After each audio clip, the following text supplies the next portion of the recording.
Salut tout le monde, une petite vidéo vite juste pour montrer qu'est-ce qu'on a réussi à ramasser en fin de semaine. On est allé à la vente garageux. La vente garageux, c'était un truc qui se passait dans un café à Montréal. Euh, Puis c'est comme une vente de garage intérieur. Beaucoup de monde pouvait y aller. Puis ils vendaient soit des jeux de table ou des jeux vidéo, des mix et compagnie. On est allé avec Jean-François et Mathieu Labrie. Puis on a ramassé un peu de goodies. Fait que, montrer un petit peu vite qu'est-ce qu'on a ramassé. Puis, je vais commencer par contre par qu'est-ce qu'on a eu en fin de semaine avec le Black Friday. Puis tout, il y avait une coupe de vente un peu partout. Puis, je vais commencer par quelque chose qui était moins chaud que qu'est-ce qu'on a réussi à ramasser à la vente.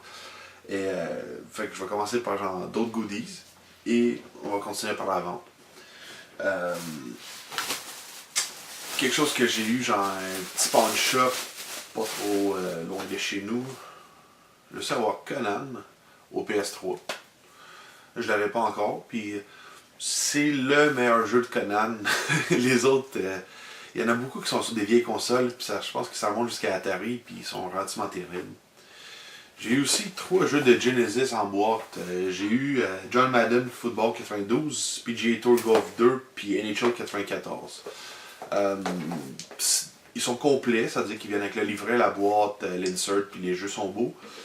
À 2 piastres du jeu, ça vaut à peine. Ça va se rajouter à ma petite collection de Genesis. Ça c'était pour un des pawn shops. La journée même qu'on est allé à Vente Garageux, on a fait une coupe de pawn shop sur le chemin. J'avais réussi à avoir Guitar Hero Aerosmith pour un gros 2$. Je suis dans un gros trip de Guitar Hero en ce moment, fait que ça c'était pas mal cool. T'es allé dans un pawn shop, puis le gars il nous a vraiment fait des bons deals sur genre plein de trucs. Fait que j'ai ramassé Spectrobs, le deuxième, Beyond the Portals, pour un gros 5$. J'ai eu NHL 95 en boîte complet, dans un très bel état pour 5$, je pense. Il m'a vendu. Là, ça, c'est des trucs vraiment cool qu'on a réussi à ramasser. Bon, c'est Juggernaut au PS1.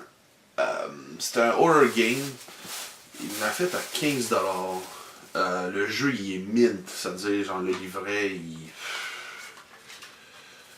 On dirait que quelqu'un l'a juste ouvert puis il l'a vendu. Là. Regardez, là, ça n'a pas de sens. Là. Toutes les CD sont beaux, sont propres. C'est un jeu qui se vend pas beaucoup. J'en ai pas vu. J'en ai jamais vu avant. Puis j'ai checké, puis en ce moment, les seuls qui sont disponibles sur eBay sont en haut de 60$ pour un jeu complet. Fait que 15$ pour Juggernaut, c'était pas mal cool. Il m'a fait Sonic 3 complet, c'est-à-dire avec le livret et tout, la cartouche, pour un gros 15$ aussi.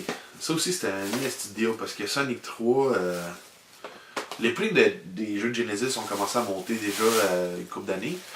Puis Sonic 3, c'est quand même un titre à 40-50$ maintenant. Puis un autre truc très cool. Il m'a vendu un.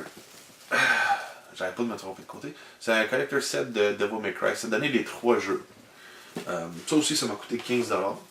Ça faisait un bout que je cherchais le 2, mais je n'étais pas capable de la trouver dans un bel état, rien.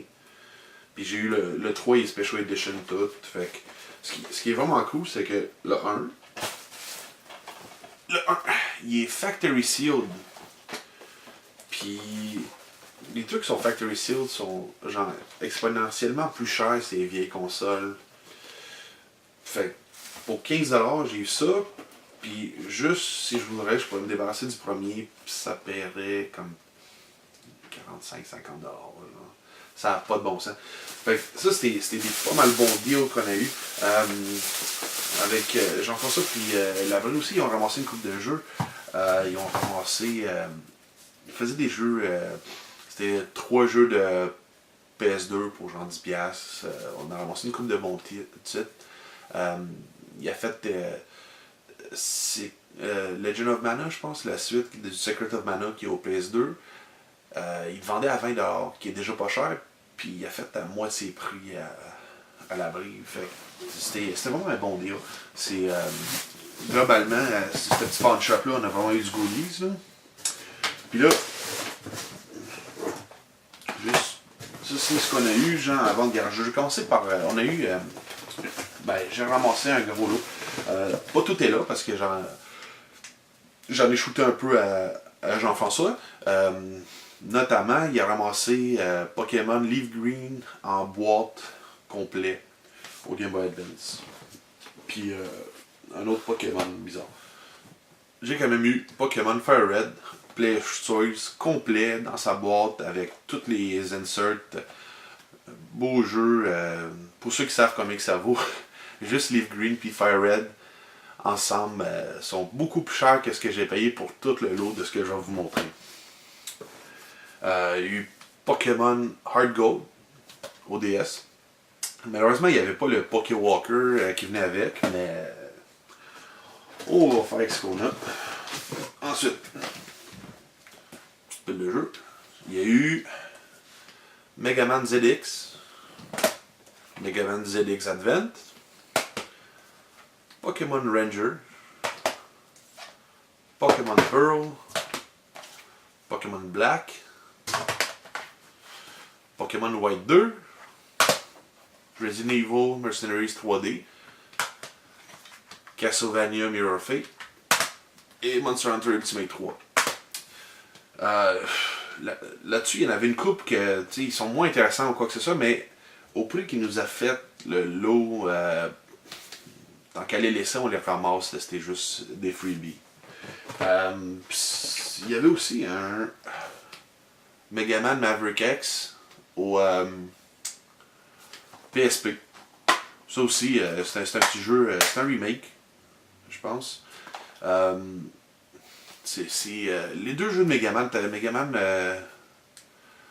le vieux Megaman upgradé aussi qui est disponible. Les deux sont pas géniaux sur le PSP, c'est Megaman, mais ils jouent mal, ils sont pas. C'est pas si cool que ça, ça donne pas un bon feeling. Par contre, ils sont quand même relativement rares, fait qu'ils se ramassent quand même dans les alentours de 25$ chaque. C'était un autre freebie qui venait dans le lot. Ok. Puis on a eu beaucoup de guides qui venaient avec ça, inclus. Fait que on les a quand même ramassés. On a eu un Pokémon Pokédex. Le Pokédex plus récent officiel. Il y en a une shitload. Le 10e anniversaire hardcover du Complete Pokédex. Le Pokédex de Pokémon White and Black. J'essaie de faire une pile pour que ça tombe partout. Le Strategy Guide de Pokémon Black and White. Le Strategy Guide de Pokémon Heart Gold et Soul Silver. Le Pokédex de Heart Gold et Soul Silver. Le Strategy Guide de Pokémon Diamond et Pearl.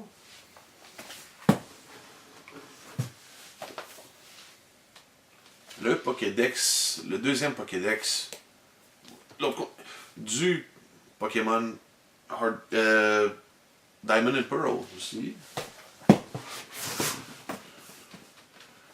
Le Strategy Guide de Pokémon Platinum. Petite brique.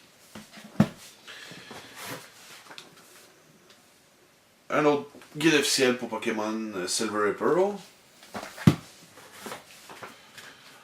Le guide pour Pokémon Fire Red et Leaf Green.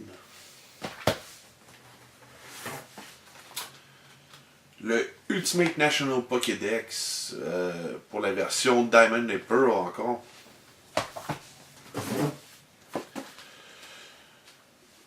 Le Strategy Guide pour Pokémon White 2 et Black 2.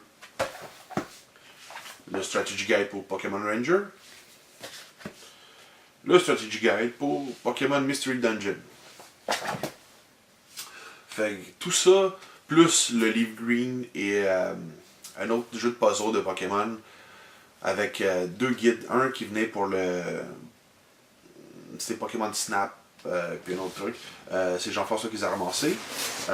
Overall, on a vraiment eu genre une coupe de très bons deals sur certains trucs. C'était pas mal cool. C'était une expérience quand même aller là. C'est sûr que la façon que c'était fait, c'était un peu bizarre. C'est comme un petit café. Puis je pense qu'il y a eu beaucoup plus de monde que à ce à quoi ils s'attendaient. Et il y a eu comme une couple de privilégiés, je pense comme 10 personnes qui ont réussi à... il y avait un tirage qu'on a manqué de nous autres. Puis ces personnes-là pouvaient rentrer une demi-heure avant tout le monde.